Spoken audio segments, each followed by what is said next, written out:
গাল ফুলিয়ে দাঁত কিরমির করছে মাহি। দুই পা মেঝের দিকে ঝুলিয়ে বসে আছে বিছানায়।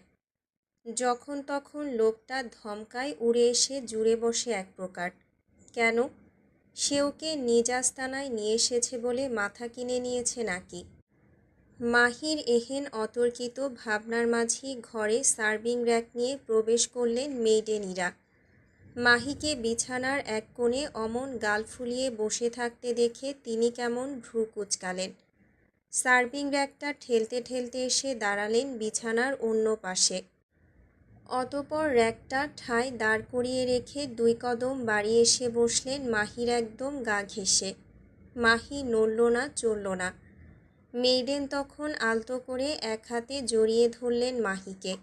নরম কণ্ঠে জানতে চাইলেন, কি হয়েছে তোমার? হুট করে এত রেগে গেলে যে? মাহির ফর্সা মুখখানায় ছেয়ে আছে লাল আভা। সরু নাকের পাটাটা লাল টুকটুকে রং ধরেছে যেন। সে প্রতিউত্তরে গাল ফুলিয়ে নিজের ভাঙা কণ্ঠেই জবাব দিল, না, রেগে নেই। মেয়েটার কথায় স্পষ্ট রাগ। নরম সরম মেয়েটা তবে রাখতেও জানে। মেইডেন স্মিত হাসলেন। মাহিকে ছেড়ে দিয়ে কপট তাড়া দেখিয়ে বললেন, খাবারটা খেয়ে নাও। শুনলাম তোমার নাকি খুব ক্ষুধা পেয়েছে। মাহি খাবার খেতে নারাজ। তখনই বুকের কাছে 2 হাত বেঁধে মুখ ঘোরালো অন্যত্র। ভাঙা কণ্ঠে বেশ ঝাঁজ ঢেলে বলল, খাবো না আমি, নিয়ে যান এসব। মেইডেন অবাক হলেন এহেন উত্তরে। চোখে মুখে একরাশ হতবাকতা লেপ্টে নিয়ে শুধালেন, ও মা, তা কেন? তুমি না বললে তোমার খুব ক্ষুধা লেগেছে? তাহলে এখন খাবে না কেন? মাহি তৎক্ষণাৎ প্রতিউত্তর করেনি। সবটা কেমন যেন ভীষণ বিষাক্ত লাগছে তার কাছে। এই আলিশান প্রাসাদের ন্যায় বাড়ি, রক্ষী প্রহরী, আর সবশেষে ওই মনস্টার। সবাইকে এত বিরক্ত লাগছে না? মেয়েটা নিজের বিরক্তি নিয়েই জানালো, প্লিজ, কৈফিয়ত শুনতে চাইবেন না। আমার ভালো লাগছে না কিছু। খাবার নিয়ে যান। আমার ক্ষুধা পেটেই মরে গেছে। মেইডেন অসহায় চোখে তাকিয়ে রইলেন কিয়ৎক্ষণ। মুখ খুলে কিছু বলতেই যাবেন অমনি কক্ষের দুয়ারের দ্বার থেকে ভেসে এলো এক পুরুষালী গুরুগম্ভীর কণ্ঠ। বাংলার শেষ নবাবের বংশধর ওরফে শ্রেষ্ঠ নাকে কাঁদুনি। কথায় কথায় গাল ফুলানি, খাবার খাচ্ছিস না কেন? এহেন কথায় তখনই বসা ছেড়ে উঠে দাঁড়ালেন মেইডেন। মাথাটা ত্রস্ত নুইয়ে সরে দাঁড়ালেন কয়েক কদম। এদিকে মুগ্ধের অমন ঠেস দেওয়া কথা কর্ণকুহরে পৌঁছাতেই মাহি কেমন বিরক্তিতে মুখ কুঁচকাল। মুখটা আগের ন্যায় অন্যদিকে ঠায় ঘুরিয়ে রেখে ফটাফট বলল, খাবো না আমি, তাতে আপনার কি? দেখি আমি না খেয়ে থেকে মরতে পারি কি না। গম্ভীর পুরুষ বাঁকা হাসল এহেন কথায়। 2 হাত পকেটে গুজে রেখে পা বাড়ালো সম্মুখে। গমগমে গলায় আদেশ ছুড়ল, আউট। মেইডেন তখনই মাথা ঝাঁকিয়ে চলে গেলেন ঘর ছেড়ে। মুগ্ধ তখন এগিয়ে এসে দাঁড়ালো মাহির মুখোমুখি। মাহি এখনও মুখ ঘুরিয়ে রেখেছে। তা দেখে গম্ভীর পুরুষ কেমন ভ্রু কুঁচকায়। তখনই শক্ত হাতে মাহির মাথার পেছনের চুলগুলো চেপে ধরে। মাহি কোকিয়ে উঠে চোখ মুখ কুঁচকে ফেলে ব্যথায়। মুগ্ধ তখন শক্ত হাতে মেয়েটার মাথা ঝাঁকিয়ে কটমট করতে করতে বলে, don't you dare to ignore me চাশমিশ। নেক্সট টাইম থেকে আমি কথা বলার সময় তোর সম্পূর্ণ মনোযোগ যেন অলওয়েজ আমার উপরেই থাকে। আদারওয়াইজ তোর ওই ছোট্ট কান দুটো কিন্তু সারা জীবনের জন্য কথা শোনা বন্ধ করে দেবে। মাহি নাক টানল সামান্য। চোখ দুটো তার এখনও কুঁচকে থাকায় মুগ্ধ তুলল আরেক গর্জন, চোখ খোল বেয়াদবের বাচ্চা। তখনই সপ্তদর্শী নিজের ছলছল চোখ জোড়া খুলল। মুহূর্তেই থমকালো চারপাশ। মাহির ছোট্ট মুখখানার বেশ নিকটে সুদর্শন যুবকের মুখ। ঘন কালো পল্লবিত বাদামি চোখ দুটো যেন নিখাদ ঘন জঙ্গল। লম্বাটে মুখ তার, খোঁচা খোঁচা দাড়িতে আবৃত তীক্ষ্ণ চোয়াল। একদম তীরের ফলার ন্যায় খাড়া নাক। তামাটে পোড়া বাদামি ঠোঁট দুটোর ডান পাশে খানিকটা ক্ষতজাতীয় কিছু। লোকটা সে কি মারাত্মক ফর্সা। তার ফর্সাটে ললাটে মাথা ভর্তি উস্কো খুস্কো চুলগুলো খানিক আঁচড়ে পড়েছে যেন। বাম কানের লতিতে আটকে রাখা একখানা প্লাটিনামের গোল রিং জাতীয় দুল। মানুষটার গা থেকে ভেসে আসছে এক অদ্ভুত সুন্দর ঘ্রাণ। মাহি জানে না এই পারফিউমের নাম, জানে না হঠাৎ তার হৃদয় থমকানোর কারণ। এর আগে থোড়াই এত কাছ থেকে কোনো পুরুষ মানুষকে দেখেছে সে? সপ্তদশীর পেটে হঠাৎ করেই গুড়গুড় শুরু হলো কেন যেন। তার নিখাত সৌন্দর্যমণ্ডিত গোলাপি অধরজোড়া কাঁপছে তীর তীর করে, যেন বলতে চাইছে কিছু। মুগ্ধ নামক সুদর্শন যুবক ক্রূর হাসি টানল ঠোঁটের কোণে। পর মুহূর্তেই সেই হাসি গায়েব হয়ে গেল যেন কোথায়। মাহির চোখে চোখ রেখে ঝাঝালো কণ্ঠে বলল, I know I am too handsome. তাই বলে এভাবে চোখ দিয়ে গিলে খেতে হবে আমায়? এর আগে কখনো সুন্দর পুরুষ মানুষ দেখিসনি? নির্লজ্জ মেয়ে ছেলে, ছি! কিভাবে হাঁ করে তাকিয়ে আছিস? যা, এক গ্লাস পানিতে ডুবে মর, যা। মাহি বুঝি নিজ কাণ্ডে নিজেই লজ্জিত এবার। তখনই নয়ন নামালো নিচে। ভীষণ অস্বস্তিতে নড়চড় করতেই তার চুলগুলোয় আরেকবার টান বসায় মুগ্ধ। অন্য হাতে তখনই মাহির চোয়াল চেপে মুখটা খানিকটা উঁচু করে চোখাচোখি করল ফের। মাহির এবার আর সাহসে কুলাচ্ছে না মুগ্ধর চোখে চোখ রাখতে। তবুও মেয়েটা বেশ করে নিজেকে সামলে তাকালো মুগ্ধর মুখ পানে। কটমটিয়ে তাকিয়ে আছে মুগ্ধ। দাঁত খিচে হিসহিসিয়ে বলে, না খেয়ে কেউ মরে না রে বান্দির মেয়ে। মানুষ মরে যন্ত্রণায়, একাকিত্বে এবং কষ্টে। তোকে আমি সবগুলো দেব, জাস্ট একটু সময় নিয়ে রয়ে শোয়ে, কিন্তু দেবই। মাহি ঢোক গিলল সামান্য। এহেন মোটা মোটা কথা কোনো কালেই ঘটে ঢোকে না তার, আজও ঢুকল না বইকি। সে কেমন অবদের ন্যায় তাকিয়ে থাকতেই মুগ্ধ তাকে ছেড়ে দিল। কাট কাট কণ্ঠে আদেশ ছুড়ল, এক্ষুনি খাবার খাবি। মাহি চুলের ব্যথায় এখনও কুঁচকে রেখেছে মুখ, তার উপর চোয়ালের ব্যথা নতুন করে যোগ হলো বলে। এরই মধ্যে মুগ্ধরমণ আদেশ যেন জলা আগুনে ঘি ঢালল এক প্রকার। মাহি কেমন তেতে গিয়ে বলল, না, খাবো না। অবাধ্য বুলিটা ঠোঁট গলিয়ে অস্ফুষ্টে বের হতেই মেয়েটার নরম সরম ডান গালটায় সপাটে বসালো এক থাপ্পড়। তৎক্ষণাৎ হতবম্ব বনে গেল মাহি। কানের পাশ দিয়ে এইমাত্র বুঝি ভো শব্দ তুলে উড়ে গেল এক বিশাল কিছু। সময় নিয়ে এক হাত তার উঠে গেল ব্যথায় জ্বলতে থাকা গালের উপর। মেয়েটা কেমন নাক টানছে এবার। খানিক ফোপাতে ফোপাতে আলতো করে হাতের উল্টো পিঠে চোখ দুটো মুছে নিয়ে আধো আধো বুলিতে আওড়ায়, এভাবে যখন তখন না মেরে আপনি আমায় একেবারে মেরে ফেলুন, তাও। বাকিটা শেষ হবার পূর্বে তার বাম গালটাতেও একই রকমভাবে বসল মুগ্ধের শক্তপোক্ত হাতের 5 আঙ্গুলের ছাপ। মাহি এবার ভ্যা ভ্যা করে কেঁদে ওঠে। দুই গালে হাত চেপে ভীষণ কষ্ট নিয়ে আচমকা চেঁচিয়ে বলে ওঠে, কথায় কথায় গায়ে হাত তোলেন কেন আপনি? মুগ্ধ দাঁত চিবোয়। শক্ত চোয়ালে কটমট করতে করতে বলে, গলার স্বর নামিয়ে কথা বল বান্দির মেয়ে। মাহির শরীর জ্বলছে রাগে, গাল জ্বলছে থাপ্পড়ের রেশে। তবুও মেয়েটার সে কি তেজ। সে আবারও অবাধ্যতা দেখিয়ে বলে, বলবো না। কি করবেন? কথাটা শেষ হতে না হতেই অমনি মাহির গলা চেপে ধরে মুগ্ধ। মাহি হকচকায়। গলা ছাড়ানোর ব্যর্থ প্রয়াসে মত্ত থাকতেই মুগ্ধ নিজের মুখটা নামিয়ে আনল মাহির মুখ বরাবর। দাঁতে দাঁত চেপে অগ্নিদৃষ্টিতে মেয়েটার দিকে তাকিয়ে থেকে গভীর অথচ ঝাঝালো কণ্ঠে আওড়ায়, একদম কাঁচা খেয়ে ফেলব। আই রিপিট, একদম কাঁচা। যদিও আমি এই পর্যন্ত হিউম্যান মিট ট্রাই করিনি, বাট তোর বাড়াবাড়ি বেড়ে গেলে আমি না হয় শুরুটা তোকে দিয়েই করব। নিঃশ্বাস আটকে যাচ্ছে মাহির, কাশছে অনবরত। মুগ্ধ দেখল বাঁকা হেসে তখনই ছেড়ে দিল মাহির কণ্ঠ। ছাড়া পেতেই অস্থির মাহি পাগলের ন্যায় বড় বড় নিঃশ্বাস ফেলতে লাগল। মুগ্ধ তাকিয়ে আছে তীক্ষ্ণ দৃষ্টিতে। মনের মধ্যে মায়ার লেশমাত্র নেই। সে উল্টো মেয়েটাকে আদেশ ছুড়ে বলে, লাস্টবার বলছি, খাবি কি না বল। মাহি নিঃশ্বাস ফেলছে ঘন ঘন।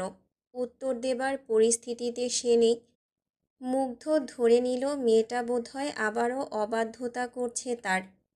তাই তো সে কেমন এক হাত উঁচিয়ে ঘাড় ডলতে ডলতে মেজাজ খিচে বলল, ফাইন, খেতে হবে না তোর।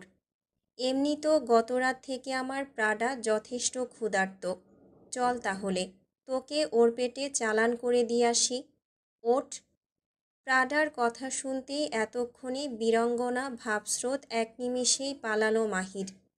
মেয়েটা তখনই দিন দুনিয়া ভুলে লাফ দিয়ে নামলো বিছানা হতে। ভয়ার্ত ঢোক গিলে বলতে লাগলো, এই না না, খাচ্ছি আমি, এই দেখুন খাচ্ছি আমি, তবু আপনার প্রাডাকে ডাকবেন না প্লিজ। বলেই মাহি এক লাফে চলে গেল সার্ভিং র্যাকের কাছে। উপর থেকে যাই পেল তাই হাত ভরে মুখে পুরে গপাগপ গিলতে লাগলো কোনো মতে। মুগ্ধ আর দৃষ্টিতে দেখছে মেয়েটার কাণ্ড। দুই হাতে খাবার নিয়ে মুখে পুড়ছে, গাল দুটো ভরে গিয়ে মুখটা দেখা যাচ্ছে পটকা মাছের মতো। মুগ্ধ বিরক্ত হয়ে চোখ সরাতে গেলেই হঠাৎ তার দৃষ্টি আটকালো মাহির গায়ে। আশ্চর্য হলেও সত্যি এতক্ষণে একবারও মুগ্ধর দৃষ্টি পড়েনি মাহির গায়ে। পড়লে হয়তো আরও আগেই মেয়েটার কপালে শনি লাগত। মুগ্ধ কেমন শক্ত চোখে তাকিয়ে থেকে এগিয়ে এলো এক কদম। তখনই পেছন থেকে এক হাতে শক্ত করে মাহির কোনোই চেপে মেয়েটাকে হ্যাঁচকা টানে ঘুরিয়ে নিল নিজের দিকে। এহেন কাণ্ডে মুখ ভর্তি খাবার নিয়ে হাঁ করে ভ্যাবলার ন্যায় তাকিয়ে রইল মাহি। সেকেন্ড খানেক পেরোতেই মুগ্ধর হাত চলে গেল তার পরনের গাউনটার কাঁধের অংশে। যেথায় শক্ত হাতে টেনে ধরেছে মুগ্ধ। চোখ মুখ লাল করে ছেলেটা কেমন গর্জন তুলে বলতে লাগলো, এগুলো কি পরেছিস তুই? কে দিল তোকে মেয়েদের কাপড়? Answer me. এহেন বজ্রকণ্ঠে আটকে ওঠে মাহি। মুখ ভর্তি খাবার নিয়ে কিচ্ছুটি বলতে পারল না বেচারি। মুগ্ধর মেজাজ এবার তুঙ্গে। সঙ্গে সঙ্গে ছেলেটা ছিঁড়ে ফেলল মাহির পরনের জামাটার কাঁধের অংশ। মাহি তৎক্ষণাৎ দুই হাতে চেপে ধরে নিজের সম্ভ্রম। ভয়ে অস্বস্তিতে পাথরের ন্যায় দাঁড়িয়ে রইল কেমন। তার ছোট্ট মাথায় এখনও ঢুকছে না মুগ্ধর হঠাৎ রেগে যাবার কারণ। এদিকে মুগ্ধ দাঁতে দাঁত চেপে অগ্নিদৃষ্টিতে তাকালো মেয়েটার মুখ পানে। তার মনে এবার কি চলছে কে জানে। সে কিয়ৎক্ষণ একইভাবে তাকিয়ে থেকে তখনই গটগটিয়ে বেরিয়ে গেল ঘর ছেড়ে।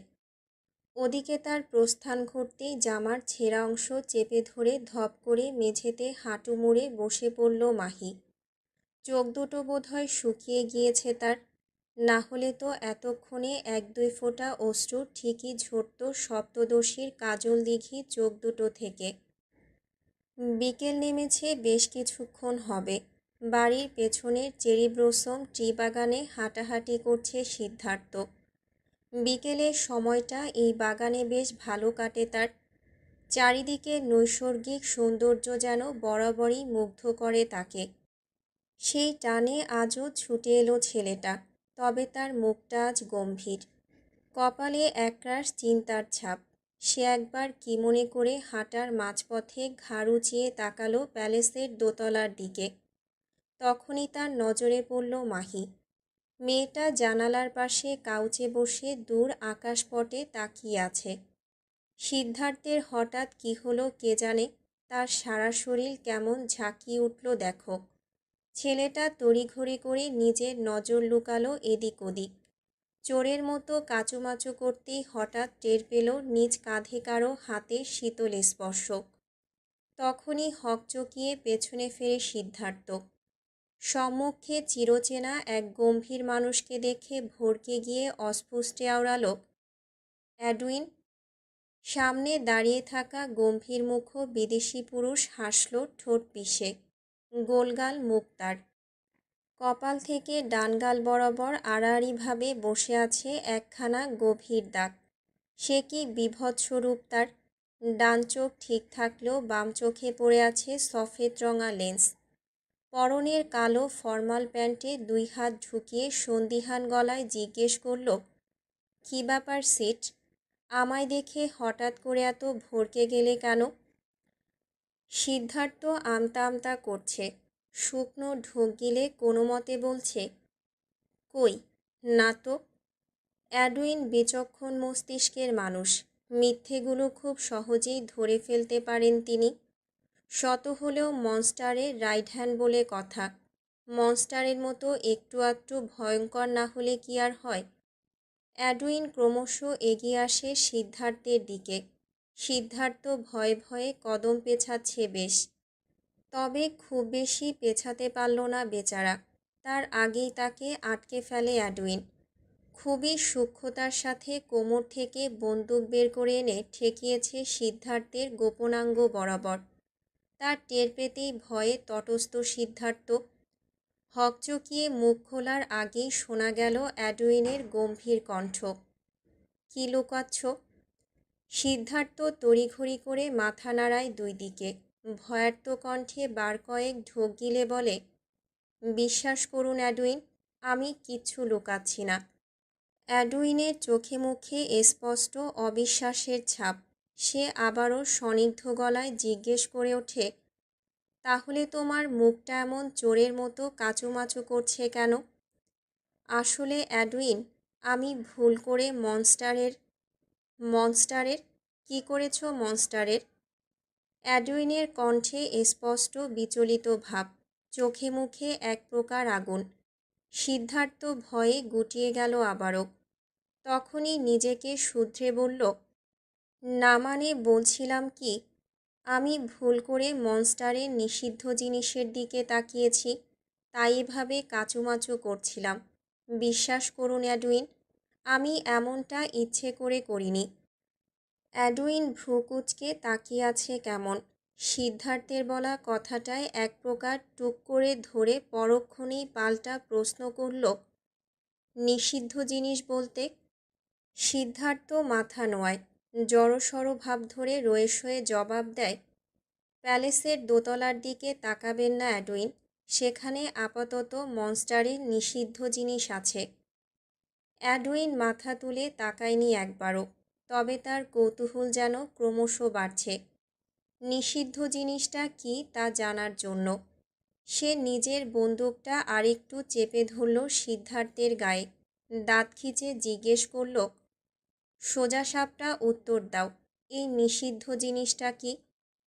সিদ্ধার্থ আর চুপ করে থাকল না। তখনই গড়গড়িয়ে বলে দিল সব। সবটা শুনে অ্যাডুইন যেন আকাশ থেকে পড়ল। তার চোখে মুখে একরাশ হতবাকতা লেপ্টে গিয়েছে ইতিমধ্যে। তার ঠোঁটের ফাঁক দিয়ে অস্ফুটে কেবল বেরুল, বাংলাদেশ থেকে মেয়ে এনেছে? সিরিয়াসলি? রাশিয়ায় কি মেয়েদের অভাব পড়েছিল? মনস্টার প্যারাডাইসের ঠিক পেছনে রয়েছে বেশ পুরনো মাউন্টেন। মাউন্টেনের চূড়ায় নির্মিত দি অ্যাশেস হাউস, যা শ্যাডো মনস্টারের পেন্ট হাউস নামে পরিচিত। সম্পূর্ণ কাঁচ দিয়ে তৈরি এই বাড়ি বাইরে থেকে দেখতে যতটা সুন্দর, ভেতর থেকে ঠিক ততটাই ভয়ঙ্কর। পাহাড়ি উঁচু নিচু পথ দিয়ে উপরে উঠছে অ্যাডুইন। বসের সাথে দেখা হয় না তার আজ কতগুলো দিন হলো। পেটের মধ্যে গোছানো আছে বেশ কিছু কথা, সবগুলো একে একে বলতে হবে মনস্টারকে। পেন্টহাউসের বক্সিং ক্লাব, পাঞ্চিং ব্যাগের ধূপধাপ শব্দে মুখরিত চারপাশ। অ্যাডুইন সগৌরবে হেঁটে যাচ্ছে বক্সিং ক্লাবের দিকে। ক্লাবের দরজার সামনে দাঁড়িয়ে আছেন 2 জন দেহরক্ষী। তারা অ্যাডুইনকে দেখতে পেয়েই হালকা কুর্নিশ জানিয়ে পথ থেকে সরে দাঁড়ালেন। অ্যাডুইন গম্ভীর মুখে দরজা ঠেলে ভেতরে ঢুকল। অদূরে তাকাতেই দেখল মনস্টার নামক বলিষ্ঠদেহী পুরুষ একসাথে 2টো পাঞ্চিং বক্সে একের পর এক পাঞ্চ মেরে যাচ্ছে। কখনো 2 হাত দিয়ে তো কখনো আবার পা দিয়ে। পরনে কেবল কালো রঙের ঢিলেঢালা ট্রাউজার, পুরো গা উন্মুক্ত। 2 হাতে দুটো বক্সিং গ্লাভস, একের পর এক পাঞ্চে শব্দ হচ্ছে বেশ। যুবকের সর্বাঙ্গ ঘামে জবজবে অবস্থা। অ্যাডউইন চুপচাপ কদম বাড়িয়ে এগিয়ে গেল খানিকটা সামনে। মনস্টারের কাছ থেকে বেশ দূরত্ব বজায় রেখে মাথা নুয়ে বলতে লাগল, দেব্রিভিয়েচর মনস্তর। Good evening monster. মনস্টার জবাব দিলেন না। নিজ ওয়ার্কআউটে মত্ত থাকলেন কেমন। অ্যাডউইন খানিকক্ষণ চুপ থেকে হঠাৎ বলতে লাগল, আপনার ধারণা সঠিক ছিল মনস্টার। বার্গান্ডি আমাদের সাথে বিশ্বাসঘাতকতা করেছে। মুহূর্তেই হাত দুটো থেমে গেল মুগ্ধের। বলিষ্ঠকায় চওড়া বুকটা ওঠানামা করছে ঘন ঘন। কপালের উপর লেপ্টে থাকা ঘামে ভেজা চুলগুলো হতে চুইয়ে পড়ছে ঘাম। বাদামি চোখ দুটো ক্রমশ রক্তবর্ণ ধারণ করছে। চোয়াল হয়েছে শক্ত। মুগ্ধ হাত থেকে গ্লাভস দুটো খুলতে খুলতে আদেশ ছুড়ল, বেবেদি মাশুনো, গাড়ি বের করো। অ্যাডউইন চুপচাপ মাথা ঝাঁকায়। গম্ভীর মুখে সেখান থেকে পা বাড়িয়ে হাঁটা ধরল বাইরে। মনে মনে কুড় হেসে আওড়ায়, মনস্টারের সাথে বিশ্বাসঘাতকতা করে পার পেয়ে যাবে এমন কোনো বাপের বেটা এখনো জন্মায়নি। ইন করা কালো রঙা শার্ট, পরনে দামি প্যান্ট, কোমরে বাঁধা বেল্টের গায়ে আঁকা একখানা রাক্ষসের ছবি। গায়ে লম্বা ওভারকোট, যার দৈর্ঘ্য হাঁটুর বেশ নিচ অবধি। মাথার উপর সেজেছে একখানা কালো রঙা গোলাকার ফেডোরা টুপি। টুপির দৈর্ঘ্য এতটাই বড় যার উপস্থিতিতে প্রথম দর্শনে যুবকের মুখাবয়ব খুব একটা পরিলক্ষিত হবে না। দেখা যাবে কেবল তামাটে পোড়া বাদামি ঠোঁট দুটো। যুবকের নিচের ঠোঁটের ডান পাশে লিপ পিয়ার্সিং করা, ঝুলছে প্লাটিনাম রিং। একইভাবে বাম পাশের ভ্রুর এক পাশেও পিয়ার্সিং করা। সদ্য শেভ করা লম্বাটে চোয়ালখানা দৃঢ় হয়েছে আরও। যুবকের বাম হাতের কবজিতে ঝুলছে মনস্টার সিগনেচার ব্রেসলেট, যা প্রমাণ করছে এ আর কেউ নয়, দি শ্যাডো মনস্টার। তার চিরচেনা রূপে আবর্তিত হয়েছে আজ। ঠোঁটের ভাঁজে জ্বলছে সিগার। মনস্টার সগৌরবে 2 হাত প্যান্টের পকেটে গুজে হেঁটে আসছে বাগানের পথ দিয়ে। তার পিছু পিছু আসছে অ্যাডউইন, হাতে ব্রিফকেস জাতীয় কিছু একটা। মনস্টার বাগান থেকে বেরিয়ে খানিকটা এগোতেই হঠাৎ কি মনে করে থামল যেন।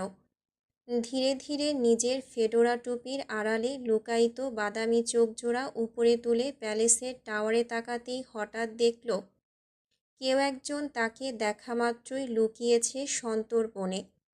মনস্টার ঠোঁট পিষে হাসল।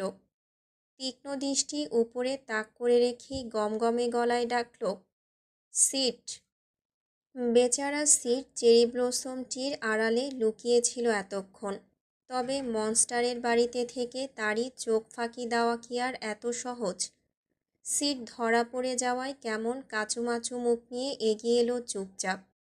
মাথাটা নুয়ে রেখে ভয়ার্ত কণ্ঠে বলল, জি মনস্টার।